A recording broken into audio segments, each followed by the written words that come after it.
أنا يسموني سامية. قبل ما نبدأ نحكي قصتي لازم نحكي لكم شوية على بابا الجدرمي. بابا أصلا من ولاية في الوسط، شغل شوية للجنوب. خلق في عائلة بسيطة وناسها طيبين. جدي كان فلاح وعنده الغنم، ومن الصيف للصيف يروح للشرق جهة كالمة يحكم الأراضي ويشري التبن. كان عنده صافية مزرق ويجي يبيعه في أسواق مسيلة، باريكة، بسكرة. جدتي كانت قاعدة في الدار ودير الشغل، تربي الولاد، وربي يرزق جدي وجداتي بزاف ولاد وبنات. جدة كانت حنينة، بصح جدي كان إنسان صلب بزاف، وما نقولوش قاسي، كان صلب مع ولاده. وهذا خلاهم كي كبروا شوية كل واحد وين راح، واحد يخدم، كل واحد وين راح يشوف المستقبل تاعو. اللي دخل النظام، واللي راح البلاد القبائل يخدم، واللي راح للجزائر. بابا كان هو الولد الوسطاني في هذيك المجموعة الكبيرة. كان من صغره يحب النظام وحاب يدخل جدرمي. بعد ما جاب الباك ما حبش يروح الجامعة، لأنه على باله ما كاش اللي راح يمولو باش يقرأ. راح ديريكت قاجة في الدرك الوطني. بعدها تزوج بيما وجابها من الولاية اللي كخدام فيها، واستبيت ولات عنده عائلة صغيرة. جيت أنا للدنيا وكنت البنت الثانية في العائلة. كي بدات العشرية السوداء، زوج من خاوت بابا يعني عمامي دخلوا للجيش في القوات الخاصة. وفي وسط التسعينات زوج واحد آخرين من عمامي دخلوا للحرس البلدي. واحد من هادوك اللي دخلوا القوات الخاصة تبليسة في معركة كبيرة مع الإرهاب في عين دفلة، وما طولش وخرج من الجيش. نهار جابوه لدار جدي تقولوا ميت، بعد ما قعد شحال من شهر في السبيطار تاع النهجة. جداتي كي شافت وليدها هذا صرالو هكا، وليدها الاخر راهو في العسكر، مسكينه طلعت لها طونسيون. بعدها تشلت، ولات ما تقدرش تنوض وحكمت الفراش مدة عام. بعدها توفات الله يرحمها ويوسع عليها. وهذه هي تضحية ولاد الجيش الوطني، ماشي غير هما اللي خلصوها، حتى أمهاتهم ساكن من الخوف والتقلق على أولادهم. كاين تفاصيل كبيرة في حياتنا، بصح أنا راني حابة نركز برك على العشرية.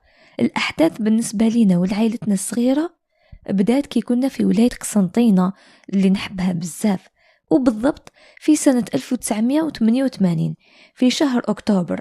كنت في السنة الرابعة ابتدائي.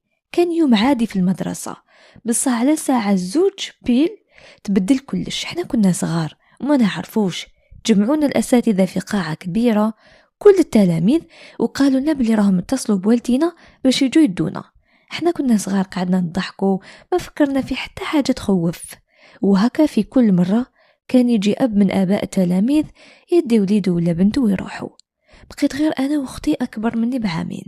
شافنا واحد المعلم قاعدين وحدنا، قالنا وش يخدم باباكم؟ قلت له دركي. أنا قلت له هكا هو تنشح وجهه تبدل. من بعد قالنا أنا راح نوصلكم. خرجنا معاه، كان قريب المغرب بصح وحنا في الطريق وحنا نشوفوا الدنيا كامل مقلبة ومخلطة، كان كلش مكسر. المدينة كأنها مدينة أشباح. قسنطينة الشابة اللي كانت كامل حيوية ونشاط تقول أصحابها هجروها، وهذا الشيء خلاني نخاف أنا وأختي. والحمد لله كانت البريقات قريبة للمدرسة، وصلنا بالخف. وكي كنا نمشو كان المعلم يتلفت وخايف ويجري بينا حتى دخلنا. كي وصلت للدار لقيتها مقلوبة ويما خايفة. قلت لها وش كاين ماما؟ قالت لي صارت مظاهرات كبيرة والناس تقتلت والمدينة في حالة استنفار. ماشي غير هنا، تبالي الجزائر كامل صاروا فيها مظاهرات كبيرة. أنا كنت نحب الأكشن وفضولية. خرجت برا في ساحة البريقات طبعا، وسقسيت بنات دركيين أخرين، وقالوا لي بلي الناس ناضوا وداروا مظاهرات وكسروا كلش.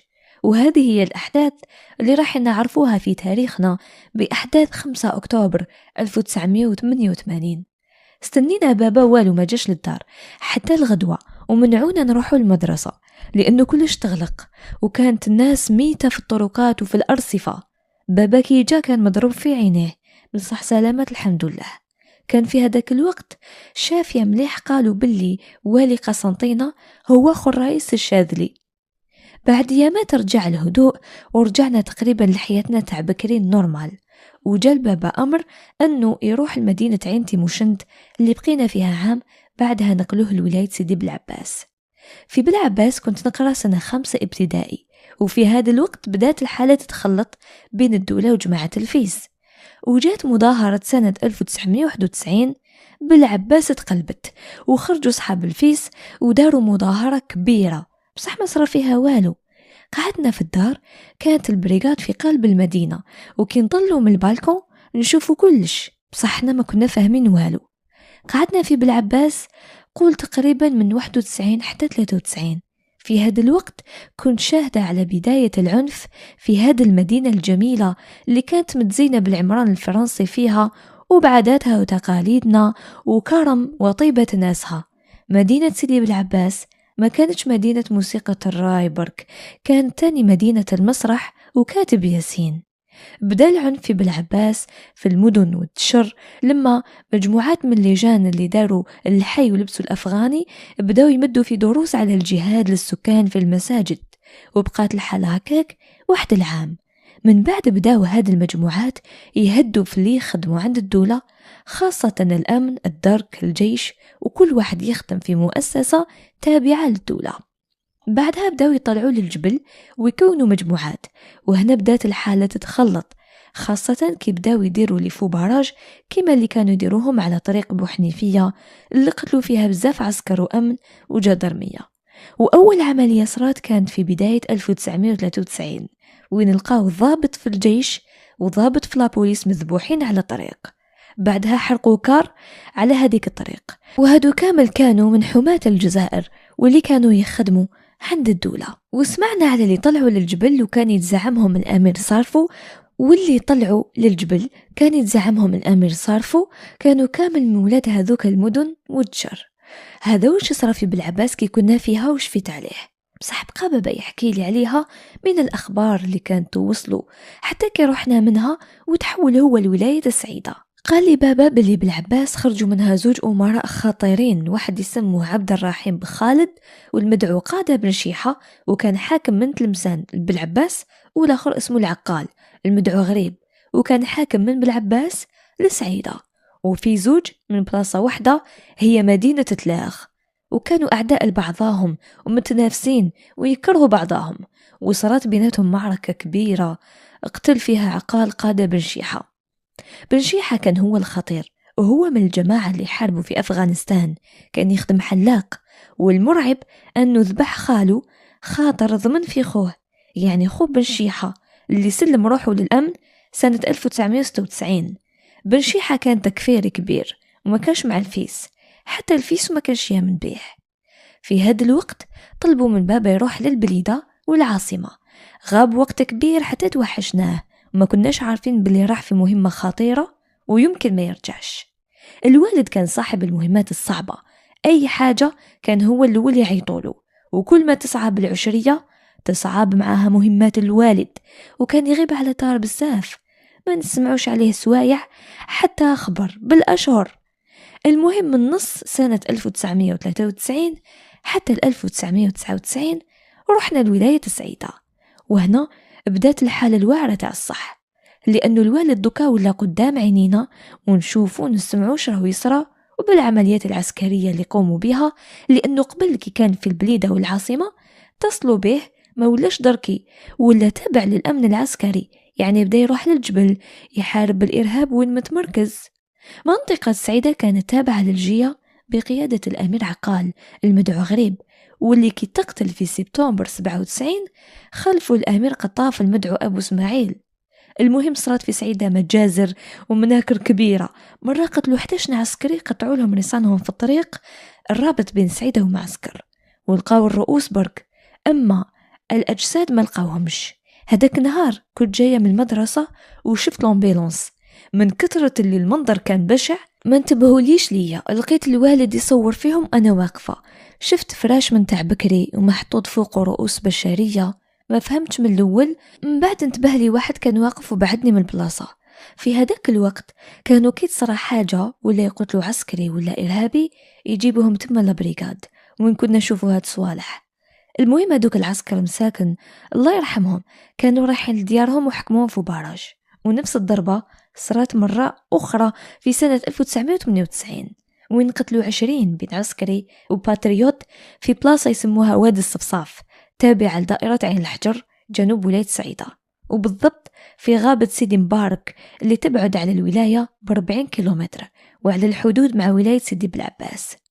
هادوك العسكر والباتريوت في الأصل كانوا راجعين الكازرنة تاعهم جوه 4 تاع العشية بعد ما داروا كمين في واحد الغابة المجموعة إرهابية كانت تنشط فيها. بس عملية البحث اللي دارها الجيش الوطني والباتريوت ما لقاو فيها والو، وهنا ديسيداو باش يرجعوا للكازرنة. بصح كي كانوا راجعين خيروا طريق غير طريق اللي دخلوا منها للغابة، وهنا فاجئوهم الإرهابيين في وادي الصفصاف في غابة سيدي مبارك وطرقوا فيهم بومبا. من بعد طاحوا عليهم بالرصاص من بلايص بزاف كانوا متخبيين فيها في الغابة. ربي يرحمهم كامل ويوسع عليهم. واحد الليلة كنت نحضر باش نفوت امتحان السنة السادسة ابتدائي، ووصلت عملية كبيرة في طريق معسكر طريق حسيني لما خانتنيش الذاكرة. في هاد العملية طاحت مجموعة إرهابية في كمين للجيش الوطني وتقاس فيها أمير الجماعة. هادوك الإرهابيين سرقوا طونوبيل مازدا وكانوا 4 وهربوا. بعدها مول الطونوبيل راح للجيش وخبرهم، والجيش اتصل بالدرك الوطني ووصلتهم المعلومة باللي كاين مازدا رفدة إرهابيين واحد فيهم بليسي. ومن الصدفة يا سبحان الله كانوا 2 دركيين مريحين عند باب البريغاد كي فاتت عليهم المازدا، وبحكم أنه البريغاد جديدة ما تولهوش الإرهابيين ليها. هنا الدركي قال صاحبه، قال له اسمع ماشي هادي اللي لونصاوها درك؟ قال له ايه. المهم كان هذاك الوقت كوموندون حاكم البريغاد خبروه. اتصل بالوالد وأنا كنت نحفظ الاختبار. الوالد خرج بلا ما يقول لنا حتى حاجة، وأنا كي شفت لبس الكاغول عرفت باللي كاينة حاجة وكنت غير أنا اللي نايضة. المهم خرجوا وتبعوا المازدا حتى وصلت لواحد الدار، وبعد مراقبة وتحريات عرفوا باللي خو الأمير طبيب جا باش يداويه، وهنا حاصروهم وقرروا باش يصدموا عليهم. كانوا يحرسوا فيها الدار 2 إرهابيين من هدوك 4، وكي شافوا قوة التدخل هربوا وقعدوا يطيروا في السماء باش أصحابهم يعرفوا باللي راهم انكشفوا.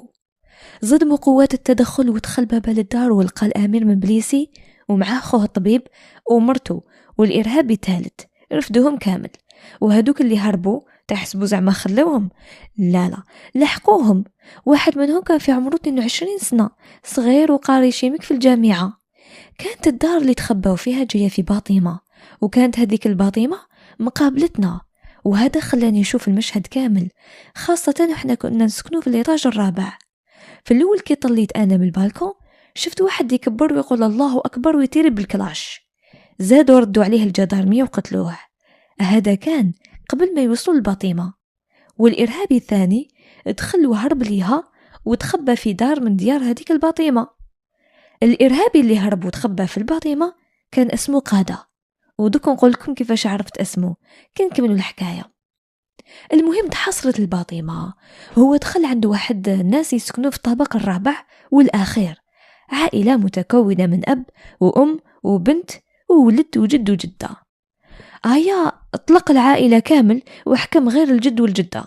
راحت العائلة للدرك وخبروهم، والدرك فرغوا الباطمة كامل من السكان. انتشر الخبر وجات الصحافة وجاو الناس الفضوليين من كل بلاصة، من كامل مناطق سعيدة بالعباس، من وهران، من معسكر، ولا فيلم أكشن على المباشر.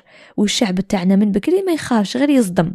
وأنا اللي كنت نفوت في امتحان السنة السادسة ما كملتوش لأنه المدرسة قريبة للعمارة وتمركزوا فيها الجيش الوطني ولا بوليس، وأنا اللي كنت نسهر باش ننجح.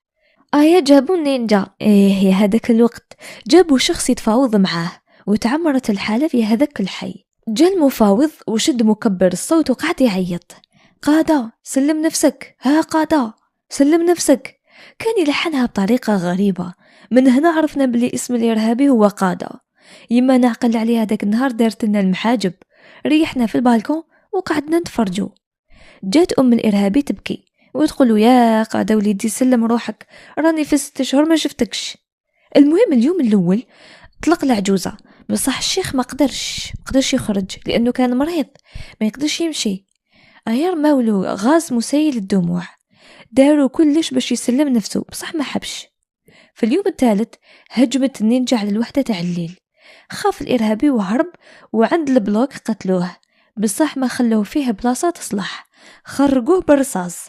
والناس اللي كانت تتفرج، اللي جايب مطرح متكسل واللي جايب كراسة، المهم كما قلت لكم فيلم يتفرجوا فيه على المباشر. كانت مقابلتنا جامعة وقدامها كانوا ماشي بانيين، شغل الأرض فارغة، دوك ولات جامعة. المهم اللي عاش هذاك الوقت ويكون سمع بهذه الحكاية يعرف. تمت العملية بنجاح وناض الشعب يكبر الله أكبر، والنساء تزغرت واللي جايتيرو في السما فرحانين. واللي عاش هذاك الوقت صحاب البياري بكري كان عندهم طوموبيل بيضة كيما طويوطا كبيرة، وطلقوا الشاب خالد يعني أغنية منه صحاب البارود والشاب حسني. وهذه قصة واحدة أخرى نختم بها. واحد النهار في شهر فيفري 1998 الجو كان بارد، العشية كي نخرجوا من القراية تحكمنا الظلمة قبل ما نلحقوا للدار. بابا غاب يومين ما شفناش، يما بدات تحس بالخوف وتقول كي غيب ويطول نعرف باللي راهو في عملية كبيرة، ربي يحفظه ويسترو. فجأة اليوم الثالث جا داخل علينا مع الصباح جواه 7، كان وجهه تعبان من اللي لحق وبدل دار دوش عطاها برقدة حتى العشية ونار جيعان. بعد ما تعشينا قعدنا نسهروا. سقساتو يما، انا كنت في الزاويه لعبتها نقرا، بصح كنت نسمع وسجل في كلش، كنت فضوليه وبابا عارف هذا الشيء. قالت له يما خير برك واش صرا؟ قالها الحمد لله قضينا على الامير بختي. قالت له يما ماشي هذا تاع جماعه كذا ومنا ولا ما باليش واش يسموها ودار الباطل في شعب سعيده؟ قالها ايه الحمد لله سلكنا الشعب من شره، يسموه جماعه كتيبه السنه. من بعد بابا بدا يحكي لنا عليه. كان الأمير بختي من منطقة بالول في ولاية سعيدة، سمحوا لي لما نطقتهاش مليح، أصله من تم، وكان في الأول في كتيبة يسموها النصر، من بعد هرب منها ودخل في كتيبة السنة. وكتيبة النصر هذه كانوا متقاتلين في بعضهم، فناو غير بعضهم، وهما كامل كانوا تابعين للجية. ومن أشهر الأمراء المقتولين في هاد التصفيات هو الأمير ملوك. الأمير بختي كان إنسان خدام في الحماية المدنية، وفي بداية التسعينات دخل في حزب الفيس، وبعد الإضراب تاع 91 بدأ يوجد في روحه مع جماعته للعمل المسلح. أول عملية دارها هو خيانة الأمانة وخيانة جهاز الحماية المدنية اللي يخدم فيه. المفروض هو جهاز محترم وأفراده كامل شجعان يحبوا الخير مساعدة الناس.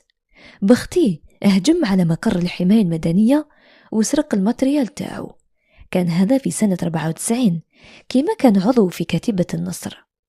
الأمير بختي وجماعته كتيبة السنة داروا مجازر كبيرة في حق سكان السعيدة، وبالعباس طيبين والمسالمين، والسنة بريئة من هذا العباد، وداروا شحال من فبراج وذبحوا ونكلوا بالناس، وداروا مجازر كبيرة كيما مجزرة سيدي العبد.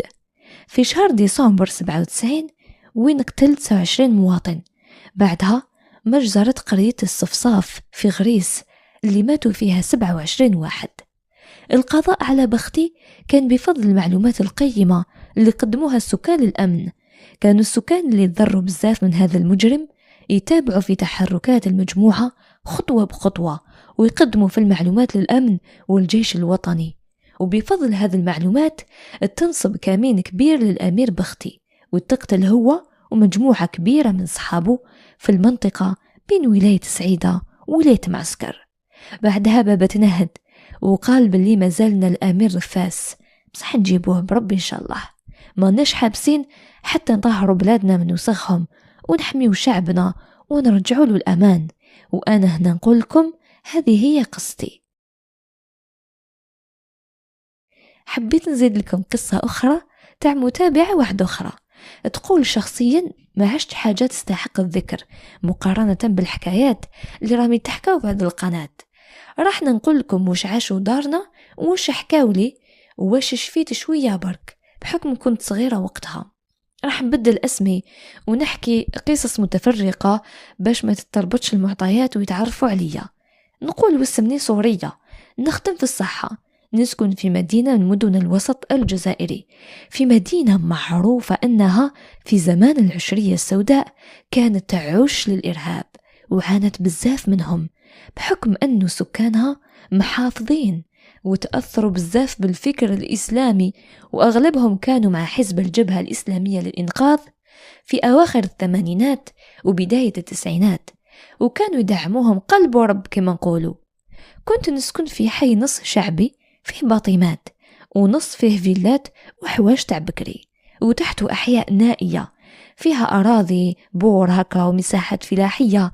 كانت الأحياء هذه مكان المجازر بزاف في وقت العشرية.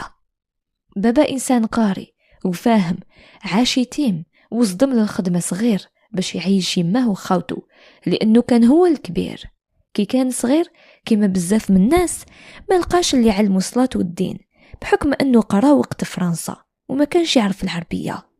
رغم هذا دار مجهود وتعلمها وحفظ شوية قرآن وحده، يعني كما نقولوا بمجهوده الشخصي. بابا كان ما يفتيش بزاف الدين، يعني يقول لك الخير باين والشر باين، علاه نعقدوا الأمور حتى تولي الناس تنفر من الدين ولا طيح في النفاق. بابا مؤمن بزاف بربي سبحانه، يدير الخير وشاد لسانه ويعاون بلا حساب.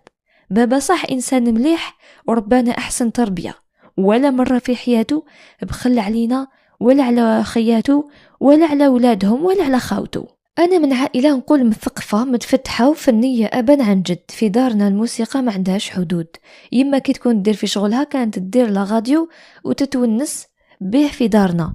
هذا شعبي، هذا عبد الحليم، هذه فيروز، هذا صباح فخري، هذا العنقة قروابي، عمر الزاهي، أيت من قلات، المهم كامل من بالفرنسي، داليدا، ميلان فارمر، أزنافور فرانس، غابرييل، دانيال لوفي، جاك بريل، لا ميوزيك كلاسيك. نحب نقول لكم تاني بلي بابا كان فنان تشكيلي، يعني يرسم وينحت وعازف آلات وعود وجيتار، وزيد كان من صغره في الكشافة الإسلامية وكان عضو مهم، ما نقولش واش اسمه خوفا من أنه يتعرفوا علينا.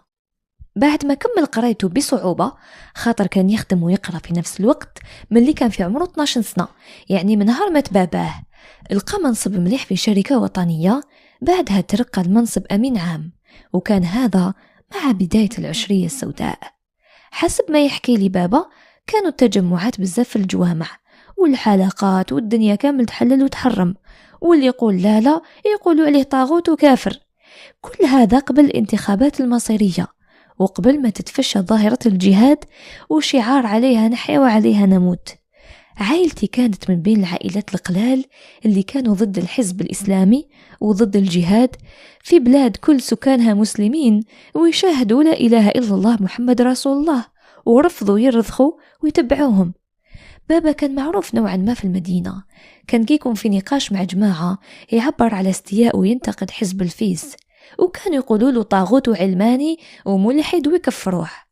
ما طولش بابا وفهم بلي لازم يشد فمه وما يهدرش بزاف في الموضوع، خطر الدعوة ولات ما تشكرش. كي بدات تسخن الحالة بداو يجوا تهديدات البابا باش يحبس الرسم والنحت على خطر حرام. بابا مع الأول ما دهاش فيهم، قال باللي راهم يخوفوا برك ما راح يدير والو، وقرر يكمل في الهواية وما يحبسش مهما كان الأمر. زاد جاء التهديد الثاني والثالث. في يوم من الأيام صدموا بتخبيه على دارنا، كسروا قاع وش كان في الجراج من أشكال منحوتة وطابلوات وآلات موسيقية وحرقوا الدار. راح تقولوا لي كيفاش ما سمعتوش وما شفتوش؟ نقول لكم دارنا اللي حرقوها دار جديدة كان بابا يبني فيها بشوية، وكنا مازال عايشين في دار جدي اللي جاية قدامنا، بيناتهم بحيرة صغيرة. في النهار نريحوا في دارنا وفي الليل نرقدوا في دار جدي مع ماني، لأنه عايشة وحدها وزيد دارنا ما كانتش مكمولة. ايامات بعدها خويا الكبير اختفى فجأة من القراية، ما ولاش للدار. بقاو يحوسوا عليه وقالوا أكيد مات. الشوك والخوف والحزن على خويا اللي كان في عمره 12 سنة ذاك الوقت واللي ما بان عليه حتى أثر. وهنا تأزمت الأوضاع، خاصة بين بابا ويما اللي ولات تلوم فيه وتقول له انت السبب في واش صرالنا، وكان لازم تحبس من أول إنذار. دخلت أمي في أزمة نفسية ومرضت بالأعصاب وهي في سن 35. لحقت وين تخمم في الطلاق خاطر ما قدرتش تسامح بابا على الهواية اللي راح بسببها وليدهم الكبير. بعد تقريبا 15 يوم ناضوا صباح على الطبطيب قاوي في الباب، ناضوا يفتحوا لقاو أخويا كريم. ما صدقوش وش شافوا، كان في حالة حواجه مسخين من كثرة أنه شمخ فيهم حشاكم، مشيان وجهه بيض، رجله معمرين طين وميت بالبرد. ومن شدة الصدمة مقدرش يهدر ولا يحكي، ولا غير يبكي ومخلوع ويشوف فيهم. كي ارتاح خويا وقدر يهدر ويحكي وش صرالو، قال باللي رفدوه في طونوبيل قريبة من الحي في طريق جاية شوية خالية، غمولو عينيه وداوه ومشاوه في طريق تاع جبل حتى لحقوا المضرب هذاك، وصفهولنا باللي كاف مغبر وفيه ريحة بيزار لأنه كانوا عينيه مغلوقين، كانت حاسة الشم تاعو قوية. حلولو عينيه مرة واحدة برك باش ياكل، وش من ماكلة خبز والبن برك. قال باللي كان يسمع هدرة بزاف وضبيح وأصوات نسا كل راهو في دار عادية، والأسموات غير أبو فلان أبو فلان، شفع على اسم واحد وهو أبو معاذ، ولات عنده عقدة من هذا الاسم، غير يشوف واحد اسمه معاذ يبدل الطريق ومستحيل يخالطه ولا يهدر معاه. قالنا نهار داوني كان واحد إرهابي هو المسؤول عليا، سكساني واحد النهار انت وليد الشيخ فلان؟ قلت له ايه انا وليده. قال لي باباك نعرفه انسان هايل، كان حاكمنا في الكشافة الإسلامية وكان متهلي فيا، وخويا يبقى يقول له ايه ما دار والو بابا يحب الإخوة، يعني الإرهاب يحبوك يقول لهم الإخوة، ويقول لهم باللي يحب الجبهة ما راهوش يرسم خاطر حرام، تعيش يا عمو ما تقتلونيش انا نحبكم. وقالنا باللي كي قالوا هكا الإرهابي خسر فيه وهو يضحك، كي شغل كان على باله باللي خويا راهو يهف برك باش ما يقتلوهش، وباللي عائلتنا لا علاقة كامل بهذا الفستي. كان هذا الإرهابي هو اللي تهلا فيه ويقصر معاه ويقول له ما تخافش، ومرات يحكي على مغامراته وذكريات عنده مع بابا. وخويا من شدة الخوف ماشي حتى حكاية، في الأخر صح توسط له الأمير تاعهم، وبحكم أنه كان حاجة كبيرة في الجبل داروا له خطر وطلقوه ورجع لينا.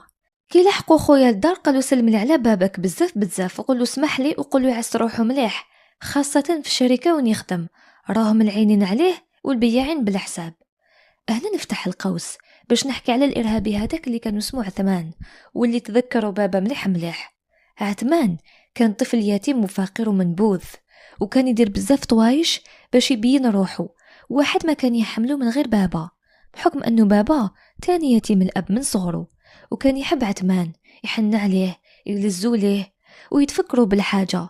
من بعد ما كبر عثمان وخرج من الكشافة، بابا ما زاد يسمع عليه حتى خبر، وتأسف بزاف كي عرف به باللي انضم للجماعات الإرهابية. 3 سنوات من بعد حادثة خطف خويا، سمع بابا على عثمان باللي مات في كمين دارتو الدولة للكاتبة تاعهم، وعرضوا جثته في ساحة المدينة. بابا تما ما عرف يحزن ما عرف يفرح. واحد النهار كانوا أهلي متلايمين راح يرقدوا، مور العشاء سمعوا طبطيب، راح بابا يفتح لقى عباد لابسين درك الوطني، اطمئن وخرج باش يهدر معاهم وطمن يما. بابا ذكي ومن أول نظرة فهم باللي هادو ماشي درك، وباللي هادوك راهم لابسين الملابس تاع الدرك. بعد خاصة بعد ما الأمر اللي طلبوه منه هو كان واحد سر بأسرار الشركة باش يباصي بابا، وقالهم باللي يخدم أمن وباللي مسلح وعنده بلاصة مخبي فيها الذخيرة، وجاو يدوش حبوا من عنده. بصح بابا كان داهية وعرف كيفاش يبلعطهم، وقنعهم باللي هو موظف بسيط في فرع المحاسبة، وباللي خدمته غير بالآلة الحاسبة، وعمره ما لحق للخزينة ولا عنده فكرة على الذخيرة. قالهم باللي تحبوا نجيب لكم أوراق يبينوا باللي خاطيني نجيب لكم، بالك راكم غالطين فيا. في نفس الوقت يما غالقة باب الدار وشادة في كرشام الخوف، لأنه فجأة تفكرت باللي من المحتمل ما يكونوش صح درك. يا ربي استر ونساحبوا وما داروا والو البابا، ما باليش عليه، بالك اقتنعوا ولا بالك كانوا مزروبين وخافوا على حسب وش حكى بابا. بحكم أنه الحي تاعنا قريب المركز المدينة، ما صراوش فيه بزاف اغتيالات من غير 2 بومبات، واحدة في مسجد وواحدة في الخزنة تاع التريسيتي. نكمل الحكاية باش تعرفوا شكون كان يبيع ويسرب في الأخبار ويخطط البابا. في نهاية السبعينات بابا كان أعزب، وكان عنده صاحبه مقرب يخدم معاه، وكان حب يزوج لأخته. اقترح عليه الأمر، بابا عجبته الفكرة، بما أنه كان يحب هذا صاحبه رغم الاختلاف الإيديولوجي اللي بيناتهم. قالوا لي فيها خير ربي جيبها نشوف مع أهلي ونعولو. أي نهار بابا راح باش يشوف أخت صاحبه، ماني رفضتها رفض تام، لأنه سقسات عليها وقالوا لها قبيحة وضلت ضارب مع الناس. وبكري على بالكم كانوا يسقسوا مليح على الوحدة قبل ما يخطبوها، وإذا قال لهم فيها عيب صغير برك ما يخطبوهاش، وكذلك الرجل ما بالك يقولوا لها ضلت تدابز وتضارب مع الجيران. بابا جاتو على 16 كما يقولوا، خاطر ما عجباتوش. وهنا نفتح قوس ونقول مبادئ النسوية ما تخلينيش نقول على امرأة باللي ماشي شابة ولا نعيبها في ملامحها، فنفضل نقول باللي ما كانتش من الذوق ديالو وما كتبش المكتوب، وهذا خلق ربي. يا صح بابا زعف وجبد روحه من بابا وما حبستش هنا، ابقى حقد عليه. وكي جات العشرية زاد دارو بين عينيه، بحكم انه عنده معارف في الجامعات كان يحرض على بابا ويسرب اسرار غير هو على بالو بيهم. ما رانيش نتهم، بصح يقولوا بلي كامل واش صرالنا موراه صاحب بابا، هو اللي كان يقول باللي زعما بابا مازال يرسم وينحت وين كان يمارس هوايته، وهو تاني اللي وشا بالمنصب تاع بابا وخلاهم يجوا يطلبوا منه هذاك الشيء. تخيلوا واحد النهار صارت مجزرة في الحي اللي تحتنا، يقول خويا باللي كي جاو يرقدوا في الليل سمعوا الذبيح والعياط واصوات الله اكبر الله اكبر. غدوة من داك نص صحابهم ما جوش يقراو، خاوتي كرهوا القرايه وتراجعوا بزاف النتائج بعد ما كانوا ممتازين ولا ما يحبوش يروحوا المتوسطه ولا الليسي. وكل يوم واحد ناقص من صحابهم، كل يوم يقولوا اليوم يا درا النوبه تعمن. واحد النهار داروا مجزرة تحتنا، خرجت هضره بلي راح يطلعوا بشويه للاحياء الاخرى يكملوهم. هنا الجيران كامل هربوا لموا قشهم وطلعوا من الحومه، وبقينا غير حنا. جا بابا من الخدمه لقى الحومه فارغه تصفر، دخل الدار لقى يما موجده الكابات وتستنى فيه باش يجي باش تقول له يلا نروحوا. كي جا قالتلو قالها لوين؟ قالتلو لدارنا نتخبى ويا مات. قالها روحي وحدك انا نبقى في داري. وصح بابا بقى الوحيد في الحومه. الحومه كانت فارغه ومهجوره والارهاب دايرينها بين عينيهم. بقى وحده في الدار داير كاسه تاع العنقه كانت الدور ومريح شايخ بها في بيته. قالت لي ما عييت فيه باش يطفي الموسيقى على الاقل، ما يزيدش يزعفهم والو، اذا جاو يقولوا راهو يتحدى فينا. بصح ما حبش إما رفدت خاوتي والكابا وراحت. واحد النهار في عام 1994 ناضت يما فتحت باب دارنا الجديدة باش طيب فيها القهوة، لقات الدنيا مخروبة عند الباب، فهمت بلي دخلوا ليها في الليل وهربوا قبل ما يطلع النهار. كي دخلوا للدار لقاو حوايج بابا كامل مسروقين، ولابوات وين كان بابا يخبي فيها لي فاكتور تاع تريسيتي والغاز وشوية أوراق مخروبة، والماكلة اللي شاطت من العشاء ممسوحة، وآثار الدم وحوايج مسخين بزاف. وزيد واحد حاشاكم قضى حاجته في الصالون، يعني حيوان وما يديرهاش. صدقوني عندي قطة تعرف وين تقضي حاجتها، جامي دارتها في الصالون يا عباد الله.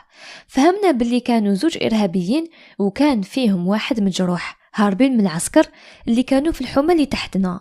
بابا ويما بقاو ينكروا في الحكاية ويقولوا لخاوتي لا ماشي إرهاب، سراقين برك باش ما نزيدوش نخافوا.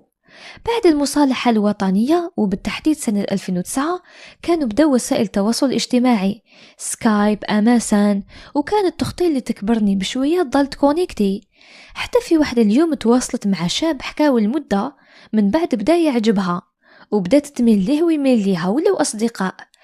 بشوية تحولت الصداقة إلى ولف. الشاب كان بزاف حساس وحنين ونية ما تتصوروش شحال.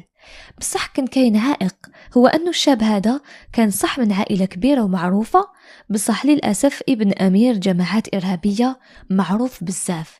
يا سلام، أختي كانت عارفة باللي وليد إرهابي لكن هكذاك ومالت ليه بقلبها وحباته.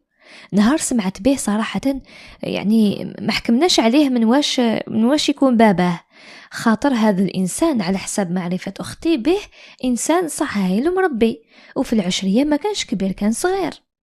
الشاب هذا كان بزاف مهذب، بصح عنده عقدة من جهة أنه ما يحبش يصرح بواش يكون باباه، ومن جهة أخرى ولا يفتخر بزاف باباه على أساس كان حاجة كبيرة ومظلوم، ما كانش يقتل كان يصلح وتهمه برك. أختي عرفت روحها باللي راهو يعجبها والفاتو، بصح تحكمت في مشاعرها وقنعاته من البداية باللي الشي اللي بيناتهم مستحيل، لأنه باباه وباباه عمرهم ما يقدروا يتلاقوا في طريق واحد. ما قدرش يبعد عليها، طلب منها تبقى تحكي معاه كصديق برك يعني ويتواصلوا. قبلت، لكن هو كان كل يوم يعيط يبكي ويقولها نحبك وخلينا نخلو المجتمع والدينا مورانا ونروحوا. بصح هي كانت ترفض وتقول اسمح لي، ما نقبلش ولادي يكون جدهم أمير جماعات إرهابية، ما نقبلش نجيب لدارنا نساب كانوا مع الفيس. اختي كملت قرايتها وراهي تخدم صيدلانيه، مازال ما تزوجتش، بصح فرحانه ومرتاحه في حياتها وماشي نادمه على قرارها. وهو على حد ما سمعنا تزوج وجاب 2 دراري، ربي يهنيه ويهنيها. بابا يقول لي بلي العسكر كي كانوا يقضوا على جماعه ارهابيه مرات يعرضوا جثثهم في الساحه تاع المدينه ويحطوا عبارات شوف وفوت، تمس تموت. في سنة 2021 كي جاو الحرائق في منطقة القبائل وصارت الفاجعة تاع قتل جمال بن اسماعيل الله يرحمه، شوكيت بزاف، خاصة وأني شفت فيديو فيه الجثة محروقة وتتذبح. حكمني الذعر ورحت مفزوعة نحكي لبابا. بابا ما عندوش مواقع التواصل الاجتماعي وما كانش سامع بالحكاية. أنا نحكي له نغلي وقلبي يخبط والذعر في عينيا، هو مريح ترونكيل يسمع ويخزر فيا. نقولها بالعربية لم يحرك ساكنا، وأنا أقول يا بابا حرقوه حرقوه، ويقول لي إيه كملي. قال لي راني نحكي في قصة ليلى والذئب للطفل بالغ. كي كملت قال لي الله يهدي مخلق. قلت له هذا وش تقول؟ قال لي وش حبيتيني نقول لك؟ الإنسان قاسي ولا فظيع، قالها لي بالفرنسي لي زومان سون كرويل. بابا ما كانش غير مبالي ولا بارد في الرد تاعو برك، بابا والف يشوف الموت والجثث والدم وقلبه طاب كيما بزاف ناس. على هذا راني خايفة بزاف من الناس اللي ضلوا يشوفوا في الموت تاع خاوتنا في غزة، اسكو راهم رايحين يوالفوا هاد المشاهد. بعد أكثر من سنة من اكتشاف هذه القناة اكتشفت أنه اتطورت عقدة عندي من كثرة ما سمعت قصص العشرية، وليت أي إنسان تلاقى به في المواصلات ولا العمل ولا أي مكان نقول يا درا هذا ولا هذه من عائلة إرهابية ولا من ضحايا إرهاب. مرات نولي نخزر خزرات غريبة في الناس وقلبي يخبط بسرعة ونقول في نفسي كامل كانوا إرهاب، كامل الناس اللي راني نتلاقى بهم كانوا معاهم يشجعوا ويساندوا ويوكلوا، على الأقل هذه إذا ما كانوش هما في الجبل يقتلوا ويخربوا. صراحة من كثرة واش سمعت قصص إرهابيين خلاص تقول نص الشعب كان في الجبل، يعني هذا تفكيري برك. العشرية ردتنا 50 سنة للوراء، لو كان ماشي هي لو كان راهي الجزائر جنة. ولسوء الحظ الفكر الرجعي والتعصب الديني مازال، ما نكذبوش على رواحنا ونقولوا رحم على المصالحة. كاين ناس ملي تنوض وهي تكفر في الآخرين، وزيد الحملات الشرسة اللي ديروهم على النساء. رانا بعد بزاف ومازال متعافينا من واش عشنا في التسعينات. تقول هذه هي قصتي. قبل ما تروحوا نزيد لكم قصة واحدة أخرى. حلات تقول سلام أختي لبنى، أنا آمينة أصلي من ولاية بسة، بصح فوت معظم شبابي في ولاية تيزي وزو بسبة الشغل تاع بابا اللي يخدم عسكري قوات خاصة وعنده رتبة عالية، كان هو القائد تاع الكتيبة في تيزي وزو. أنا زدت في 81 وكي رحنا مع بابا في 90 كان عندي 9 سنين. أنا هي البنت الوحيدة والصغيرة في 5 ذكورة الله يبارك. أنا تومية، عندي خويا توأم وكنت عايشة مالكة في دارنا، كانوا خاوتي كامل يخافوا عليا من الهوى. وكي رحنا مع بابا سكننا في منزل وظيفي لاسيتي، وهنا كنا نسمعوا بانتشار العمليات الإرهابية. بابا كان خايف علينا على جال كنا نقراو وخايف كاش ما يصرنا في الطريق. أما في الدار كنا في حمايته حماية العسكر، كنا نلعبوا تم ما نخرجوش، ودايما نروح مع بعضنا كامل ولاد العسكر ونخرجوا من الباب الخلفي هكا باش ما يعرفوناش. واحد النهار رحنا نقراو بنفس الطريقة اللي قلت لكم عليها، وكي نكملوا نروحوا ونرجعوا العشية على الوحدة. المهم وهذاك النهار الأستاذة قراتنا الصباح والعشية جاها ظرف ما قراتناش.